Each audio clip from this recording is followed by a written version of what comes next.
Now it's time for some New York Mets baseball talk. Here's Gary Mack bringing you the latest news and analysis from Mets Nation and the world of baseball on another edition of Mets Musings. And hello, welcome to another edition of Mets Musings, episode number 289. I'm your host, Gary Mack. Hope everyone had a good week out there. And before we get started, happy 4th of July to everyone. Yes, it is the holiday weekend is coming up on us. And next Tuesday, as we record this on the 29th of June, Thursday, the 29th of June, next Tuesday is July the 4th. So I won't not be speaking to you again before then. So happy 4th of July to everyone out there. And we're going to start off with some sad news this week. Former Met fan favorite Anthony Young, a pitcher who is known as the owner of baseball's longest losing streak, sadly passed away Tuesday at the age of 51. In January, it was reported that Young had an inoperable brain tumor. Early Tuesday, former teammate Lenny Harris tweeted Young was in a coma, and later in the day, his passing was announced by the Mets. Anthony was a true gentleman, former Met Turk Wendell said. He's participated with Young in a fantasy camp the last several years. At this year's fantasy camp, he told us he had a brain tumor. That was Anthony. He never ran away from anything.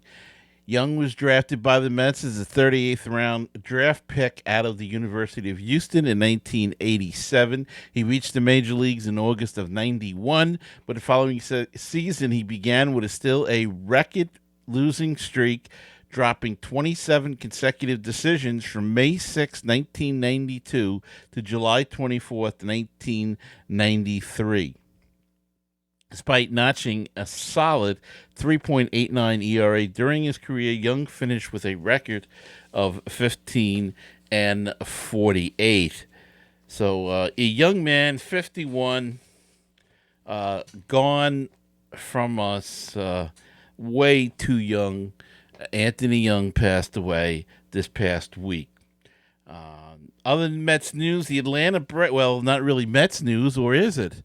The Atlanta Braves have designated veteran pitcher Bartolo Colon for assignment. The team announced today. Colon, 44, had an all-star season last year with the Mets, but had a disappointing season this year, going 2-8 with an 8.14 ERA. He returned Wednesday after being on the disabled list since June 6th for a strained oblique and a stiff back. He gave up 6 runs on 8 hits and 3 walks over 4 innings of a 7-4 loss to the Padres, the third straight start in which he failed to reach the 5th inning. So Bartolo Colon has been released in a sense, designated for assignment by the Atlanta Braves. All right, on to the Mets. They were swept by the Dodgers last week and looked absolutely miserable doing it. I mean, let's be honest. They were terrible. Last week at this time, they were in L.A., and they lost the 4th game. Looked just plain awful in L.A. Went to San Francisco, and I don't know, must have perked them up because they swept the Giants, and this is what's crazy about this team. You never know what to expect. As good as they looked against the Giants was as bad as they looked against the Dodgers. And where is this true team?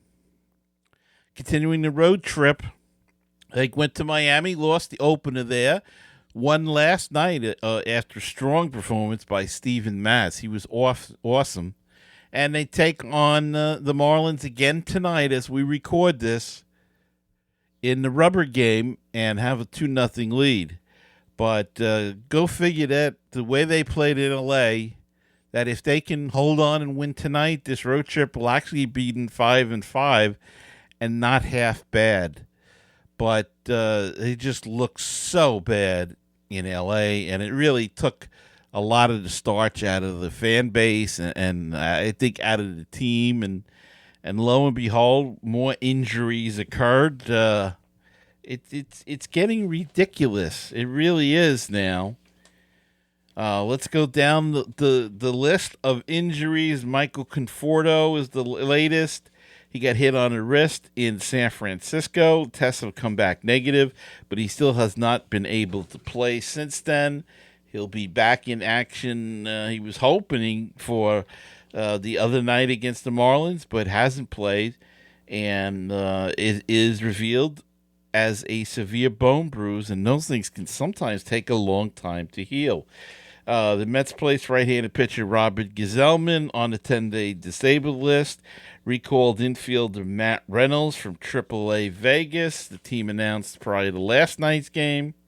Mets manager Terry Collins said Reynolds was en route from Las Vegas last night and was expected to arrive in time for the game. And he is playing tonight.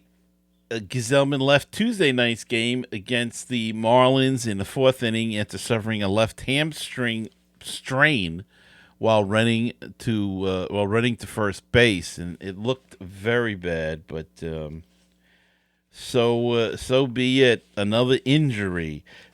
Keeping with the injuries, they hope that Zach Wheeler will make his way back.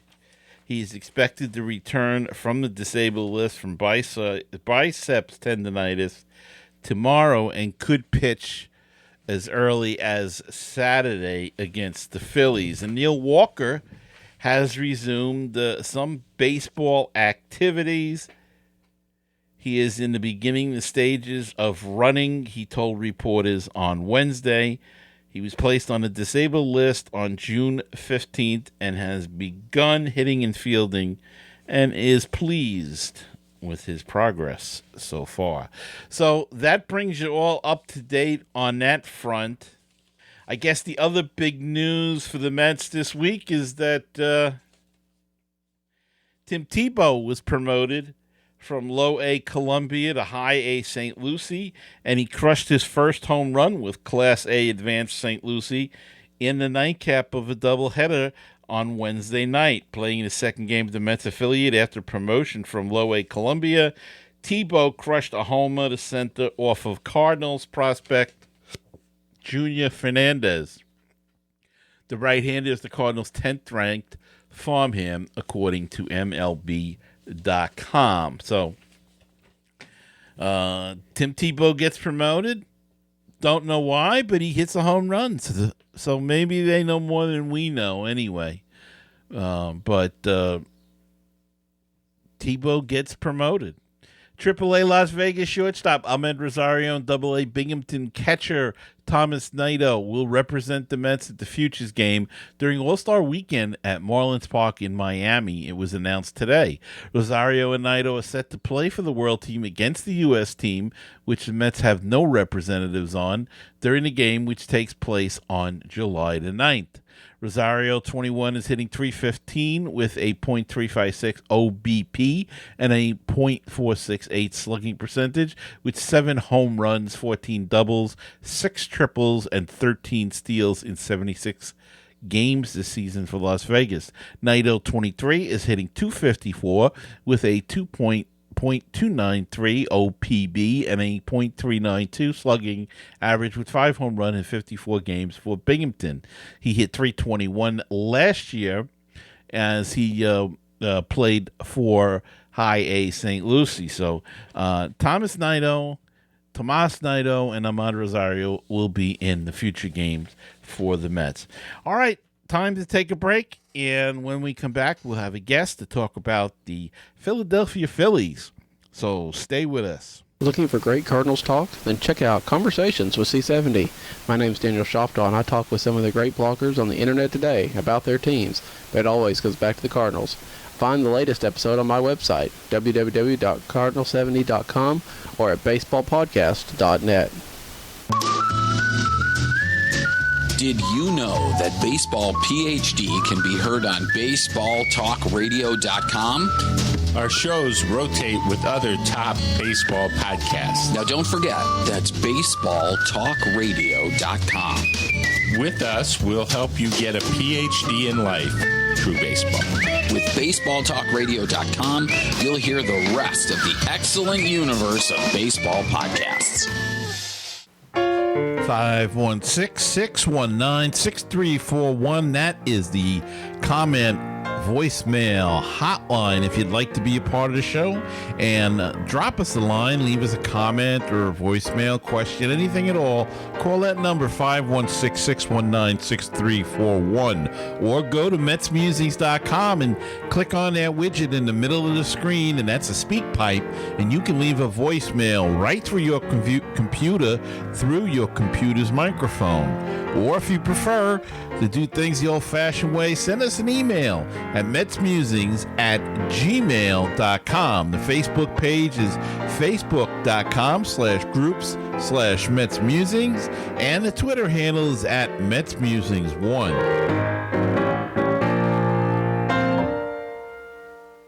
With all the Mets news, it is the news from around the world and around the corner. Here's Gary Mack. And I'm back, and joining me tonight is Corey Sharp of Phillies Nation, a Phillies blog and a podcast. And Corey, welcome to Mets Musings. Thanks, Gary. Thank you for having me. Oh, anytime. Now, Phillies are coming in this weekend to play the Mets, and it's been a rough year, let's be honest, for both teams. Both teams have struggled mightily. Different things that we had thought were going to happen aren't going to happen. Of course, the Mets were looking towards the World Series, and the Phillies were looking just to, I guess their main goal was trying to get near 500 as they could. And as we know, both teams have kind of taking a left turn from that. So let's just start with an overall thing, Corey. What happened with the Phillies' plans this year? Well, it was kind of funny. I think the first thing that we needed to address was our bullpen. And one of the first moves after the World Series was trading for Pat Neshek, who's been probably one of the best, most effective relief pitchers the past 4, 5, 6 years. Same with Joaquin Benoit later in the off season. So we really thought our bullpen was going to hold a lot more leads than they have, as well as and we thought our starting pitching would be a lot better. Obviously not the case, and thus we are the worst team in baseball. Now, we just got done with the draft, and the Phillies have a lot of people have been ranked as the 9th best farm system in baseball. How about some of the draft picks? Are you guys happy with some of the picks that they made? Do you think they filled any of the potential holes in the future? Or I see your first and second round pick have already signed. Yeah, well, I mean, I know the first round pick, Adam Hazley out of Virginia.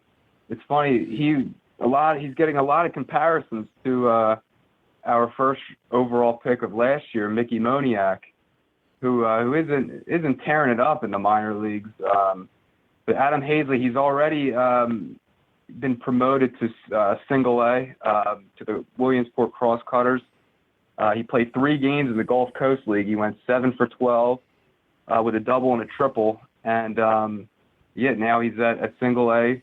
So it's funny. It's our front office is pretty slow to move guys up, but after 3 games in, I guess they felt like he was ready, and thus being a college player as well. So he's kind of further along than the average high school kid is. So it was kind of a shock that our first round pick was so similar to Mickey Moniak. So I don't know if they're not thrilled with his development or what, but it kind of raised some questions here in Philadelphia. Well, that does happen sometimes. They pick a guy, and sometimes they're late bloomers. Look at Michael Conforto. It sounds like Hasley is kind of following along that track. He went right to Brooklyn in the Penn League and tore it up, and within a year and a half later, he was with the Mets. So maybe the same thing for Hasley if he keekeeps tearing it up and hitting the way he's been hitting. I don't think he's yeah. That's the same thing with Tommy Joseph, the first baseman. He had a series of concussions in the minors, and I believe he's 25 now. So he was a late bloomer. So he's a good example of that.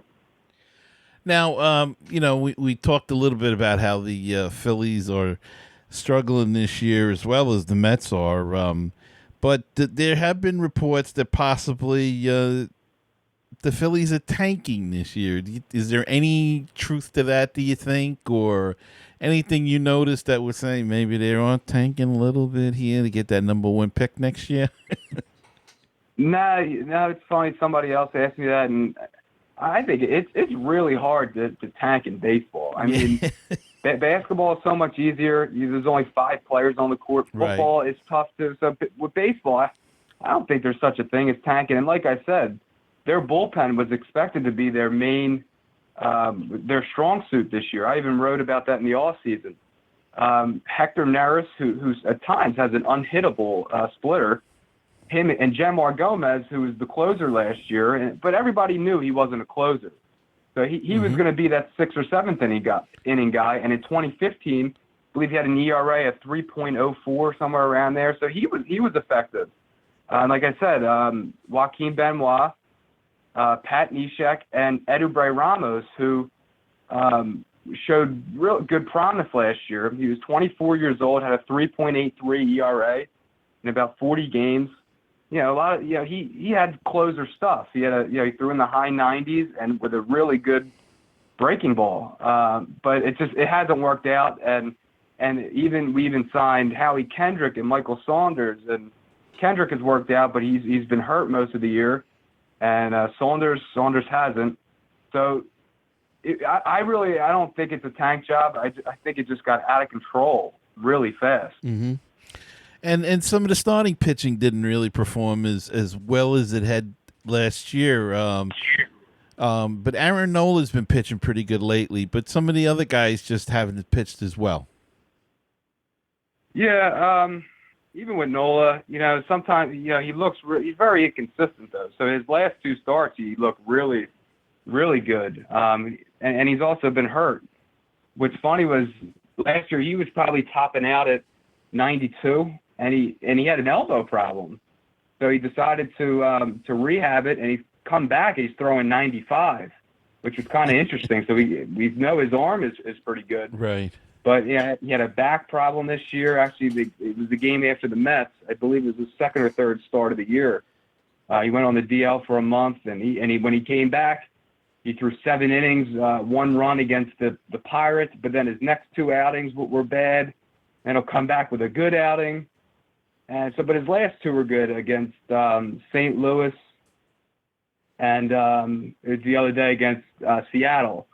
So he looked really good. So hopefully he can sustain it. Vince Velasquez seems to get hurt every year as well. He can't go more than 5 innings for whatever reason. So there's been a lot of chatter here that he'll be the next closer, just because he can't seem to manage his pitches. Right. And Jared Eichhoff. We called him Mr. Consistent last year. I believe 27 starts out of 33 last year. He gave up 3 earned runs or fewer. This year, it seems 5 or 6 times this year he's walked at least 3 guys, which is very uncharacteristic of him. So right now he's on the DL. So yeah, it's been pretty disappointing from a pitching standpoint. And Bob McClure, who's the pitching coach, has come under scrutiny heavily, and a lot of people have called for his job. I know on talk radio. Well, on talk radio, they call for a lot of people's jobs constantly. True, but usually not the starting or the pitching coach. Yeah. Well, we're having some of those same issues here with essentially the same thing. Our bullpen and our starters. The only difference is that our starters are all on the disabled list. So, right. If we could play the guys on the disabled list, we'd have a wonderful team. But exactly. All right, we have the deadline. The trading deadline is about a month or so away. I read where there are some. Naturally, there's always going to be rumors about guys going, and some of the guys on the rumor list was guys like Michael Franco and possibly Tommy Joseph and Howie Kendrick, of course, and Neshek, as you mentioned. What do you hear, and what do you think is most likely to happen? I definitely think they're going to get rid of the veterans as fast as possible. Howie Kendrick being one.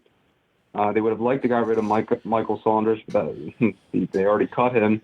Jeremy Hellickson, another one. And Daniel Nava, actually, who's actually had a pretty good year, hitting 283 with a 385 on base percentage. He was kind of a surprise. So those three, I would say, are pretty definite because they need to get some of these guys up from the minor leagues. I mean, they have some players down there that are already 24 years old. And in baseball, I mean that's almost old. Yeah. You see guys now are 19 and 20 coming up. And so they really need to get these guys up there. I see those guys being traded. Tommy Joseph, I'm not too sure about him. I mean, there has been some talk about it. We have a first baseman in Lehigh Valley, our AAA system, Reese Hoskins, who's hitting over 300. He has like 60-something RBIs in 75 games, somewhere in the vicinity. But I still think that the jury's still out on Tommy Joseph. To me, I think he's exactly what his slash line says he is. He's hitting 250 with a 312 OBP and a 449 slugging. Now, he's probably been the best hitter on the Phillies. Now that's not saying too much for hitting 250, but he's been pretty clutch the last 2 months. He hit a big home run last night against Seattle to tie the game in the ninth inning. But I still think the jury's out on him. But definitely the elder statesman of the staff will get dealt. So it seems like they are going to be busy come draft day, and is a good possibility the Mets could be somewhat busy too. They need to clear some space and look, if you can get rid of some of the contracts, now's the time to do it, right? Absolutely. All right, now there's also been a report that Freddie Galvis was not too happy with the team recently, addressed the team in not such a friendly manner. What do you hear about that?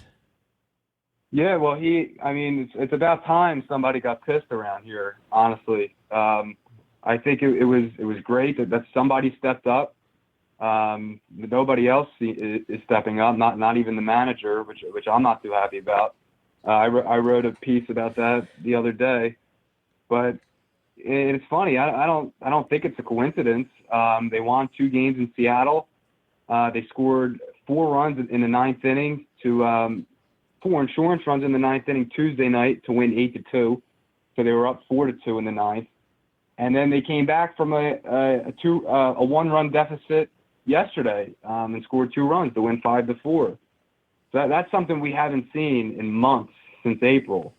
And like I said, it's about time that somebody got pissed and the guys responded and they said they took it personal. So there you have it. So hopefully we can ride it into this weekend into Citi Field. Well, I hope not, but that's okay. Yeah. So has Pete Mackinnon lost the clubhouse? To me, I think he has.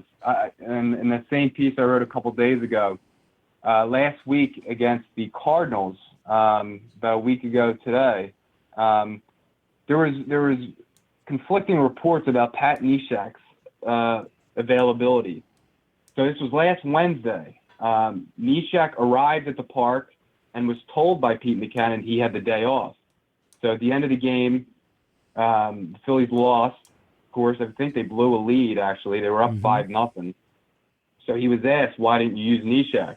And Mackinnon said that Neshek said he was too sore to pitch. So somebody's lying there. The next day, it was a Thursday afternoon, the Phillies won 5-1. Pat Neshek took over for Aaron Nola in the 8th inning and needed 5 pitches to get out of the 8th inning. Got out of it with a double play. And Mackinnon was asked, why didn't you use Neshek in the 9th inning? Because, he's been your best pitcher. And Mackinnon said that Neshek declined. He didn't feel like he had it, what were his words. And Neshek, reporters asked him, why didn't you go out? He said he was never asked. So the most simplest acts of communication, Mackinnon isn't isn't coming through. I mean, it's really not that difficult. And then Joaquin Benoit had he had some words earlier in the year about McCann about having set defined roles in order to be effective. He got shelled against Seattle earlier in the month at Citizens Bank Park. I think he gave up 4 or 5 runs in the 7th inning. So Benoit's beef was that he usually only pitches the 8th inning. And I understand they're professional athletes. They're getting paid millions of dollars to pitch an inning. But Pete Mackanin was playing musical closers there for a time, and he wasn't announcing it. So It's like, you're messing with a player's mind to me when you're not communicating with them. So after one save opportunity, Benoit gives up a home run to Bryce Harper earlier in May, and then he's gone as the closer. So, but he doesn't say anything. Then the next day he brings in Hector Neris, or the next opportunity it was Hector Neris, without saying anything. And to me, like I said, I know they're professionals and they make millions of dollars, but you got to communicate with these guys a little bit. And to me, it's shown he hasn't.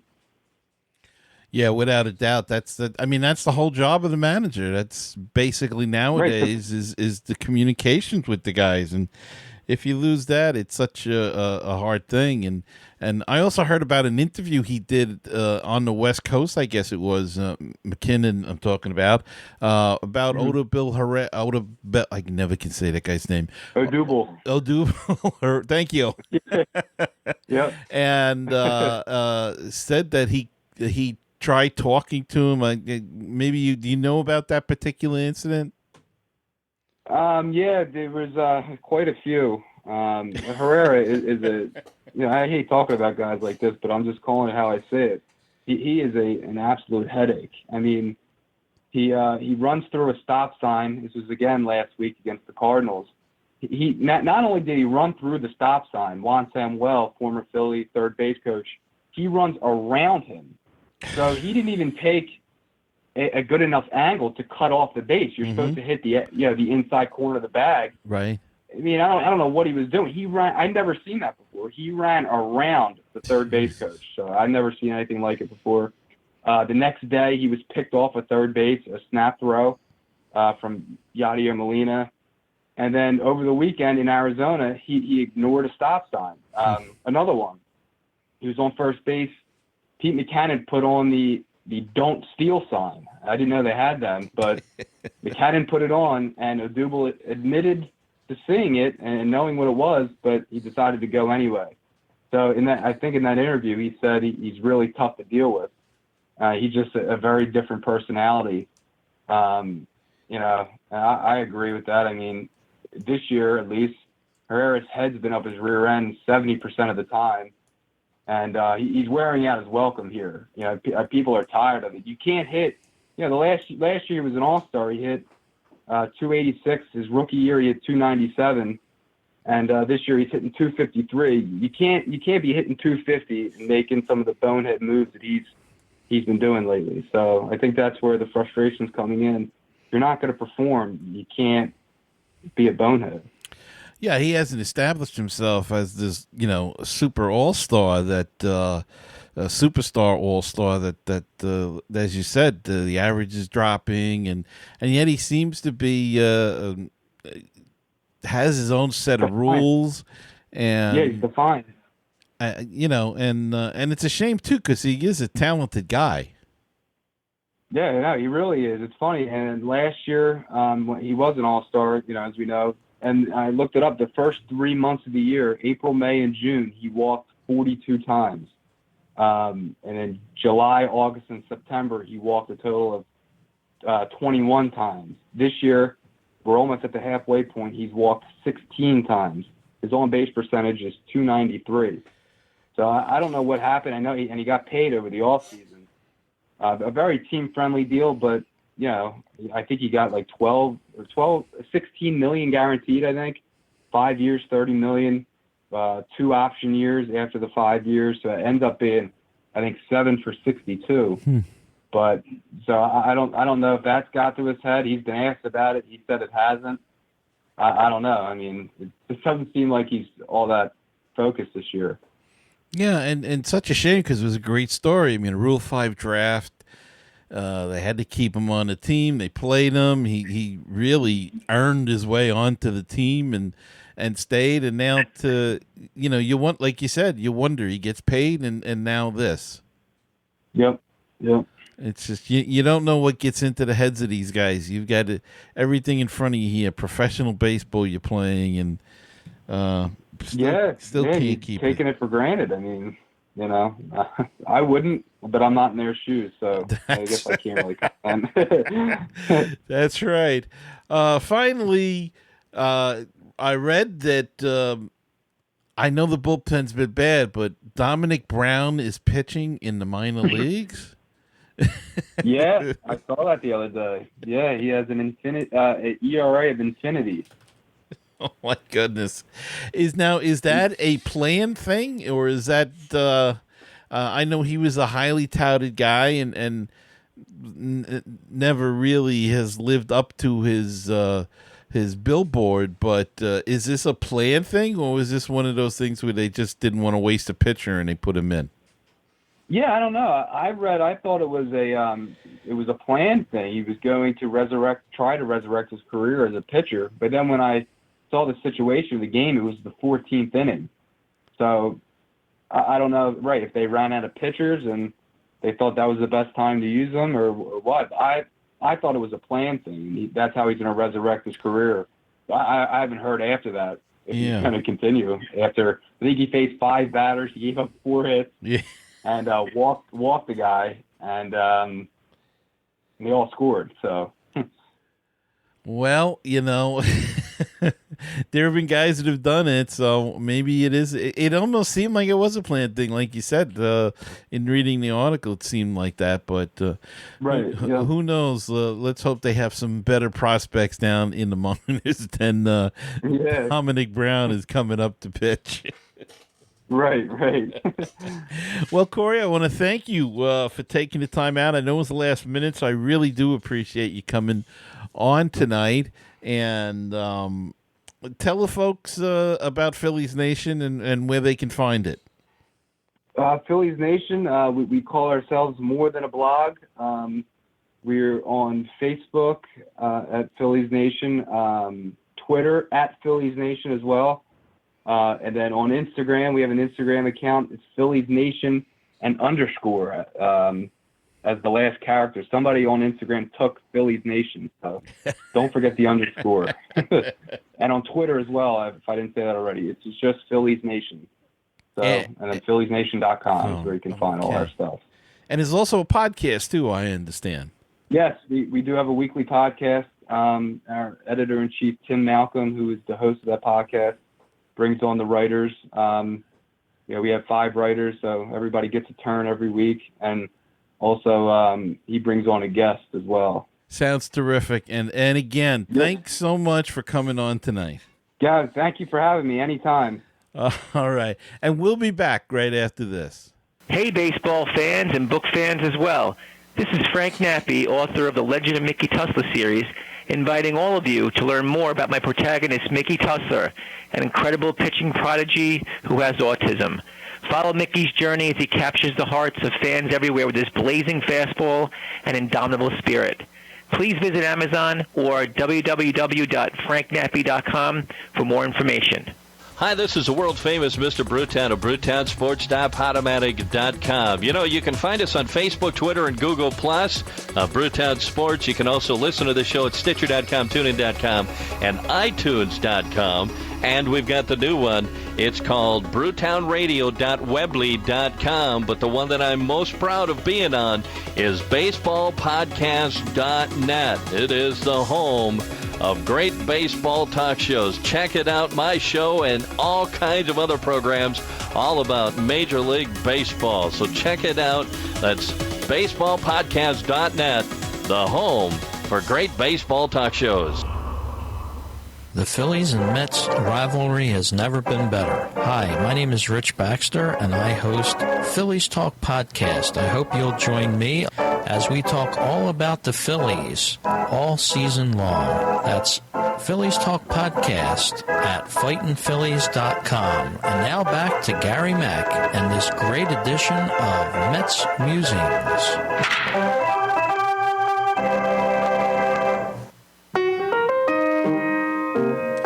516-619-6341. That is the comment voicemail hotline if you'd like to be a part of the show, and drop us a line, leave us a comment or a voicemail, question, anything at all. Call that number, 516-619-6341, or go to MetsMusings.com and click on that widget in the middle of the screen, and that's a speak pipe, and you can leave a voicemail right through your computer through your computer's microphone.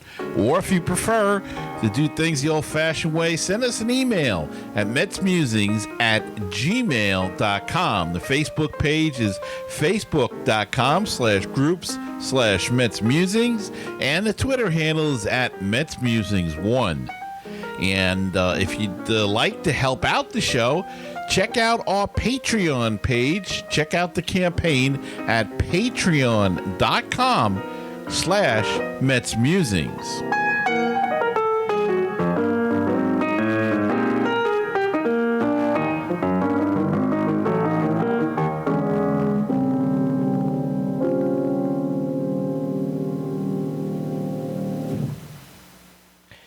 Okay, one last thing before we go. Asdrubal Cabrera has changed his mind. Last week, Cabrera complained to reporters about learning that he had been moved to second base after having played only shortstop during his time with the Mets. "I always want to be here," Cabrera told Mike Puma of the New York Post. "This is a great team. In that moment when I said that, I wasn't saying I want to get traded. I was just saying it didn't seem like they had a plan for me. If they've got a plan, they should tell me." In the 5 games since taking over at second for the injured Neil Walker, Cabrera is 10 for 21 with a home run, 2 RBI, and he has scored 5 times. In the field, he hasn't committed an error and has helped turn 5 double plays. So maybe that'll tell you something, Asdrubal, that you should have been there all along. So don't be complaining that you want to get traded when it's worked out good for you. Well, that does it for this edition of the podcast. This edition is brought to you by our Patreon supporters. If you would like to help in keeping this podcast going, I urge you to check out our Patreon campaign at patreon.com/MetsMusings. So thanks for listening to this episode, and until next time, keep the faith, stay optimistic, and let's go Mets.